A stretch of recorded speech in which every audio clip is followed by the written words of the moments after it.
CR niya. Oh, kwarto. CR. Kwarto. Kwarto.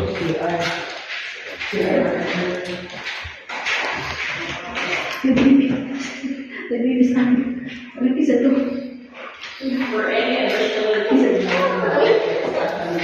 Sa paano mag-provide din yung ban as the plan na. So, inform nyo yung property management for planning yung additional wireless.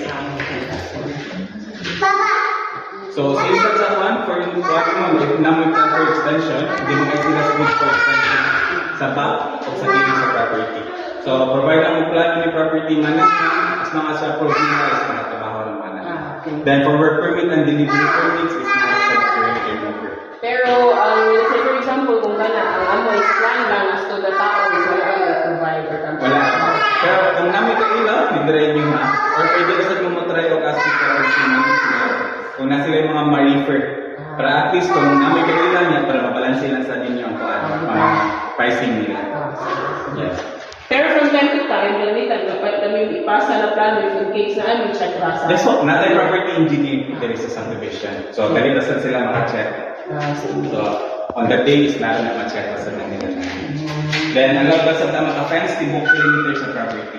Pwede na So, ang height lang niya is 1.5 meters. Ano yung maximum height, then 1 meter niya is katong cemento with pure cement. Then, ang 0.5 niya is katong railings.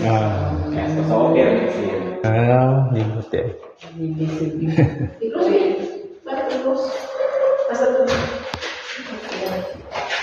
I-close kayo, musod lang tubig. Ako na pa. David.